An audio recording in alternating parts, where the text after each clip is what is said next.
It's expected that the findings from Sue Gray's investigation will be published by the end of this week, we hope. And the implications for the Prime Minister could be absolutely huge. But none of us knows what's going to be in this report.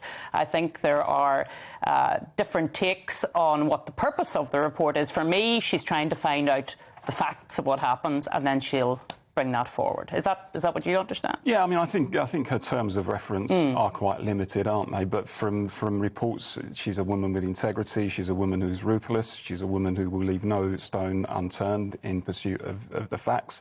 And I think the truth is, if Sue Gray comes to a view that Boris Johnson either ignored the guidance or the law personally or was complicit in allowing others to do that, then it's very difficult to see circumstances in which he can continue. I mean, I think most people will look at it and think we were living under the most rigid restrictions, and the vast majority of people followed those restrictions. I think a lot of those restrictions were nonsense. I think they were far too extreme.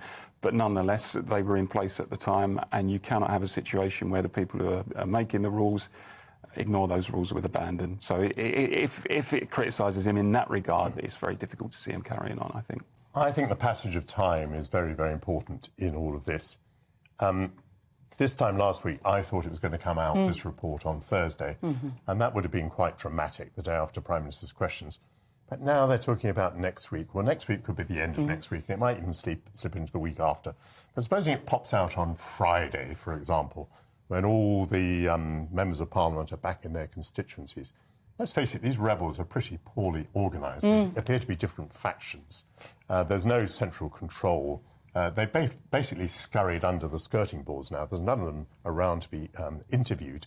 So if they are in their constituencies and they're having to communicate by WhatsApp while they're doing their constituency duties, I don't see them getting together particularly. And what's it going to tell us? Is it going to tell us anything that we don't know? I just have a feeling that the anger that was present last weekend has dissipated by this weekend, will be less again by next weekend. I think it would be quite hard for them to say, you know, I was waiting for this particular detail. OK, you know, that 40 people left Downing Street at 1 in the morning on the morning of the Duke of Edinburgh's funeral. That may emerge. That would be a terrible thing, although it doesn't implicate the Prime Minister directly. I don't think they're going to have the knockout blow in this report.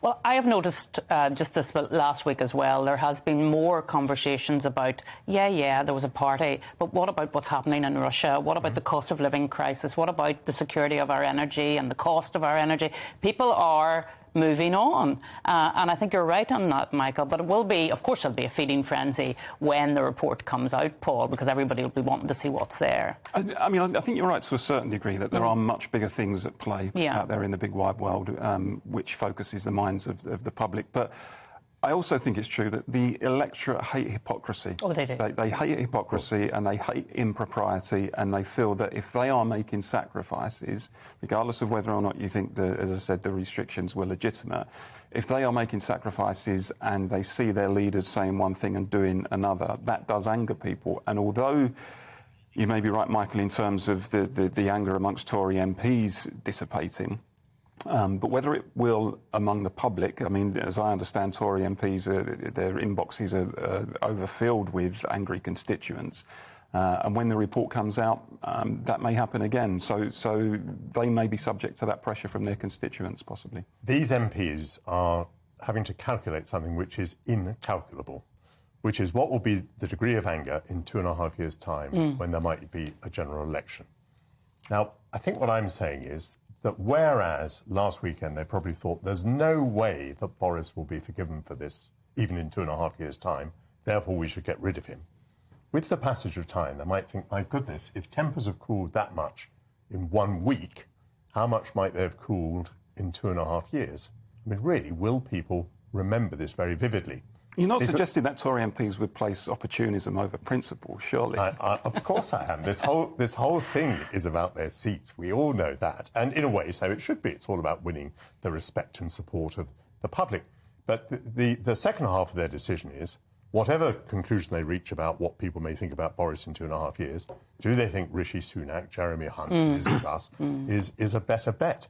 I mean, that is a fantastic gamble to take, and I think if I still were a Tory MP, which is hard for me to imagine, I probably wouldn't take the gamble. Yeah.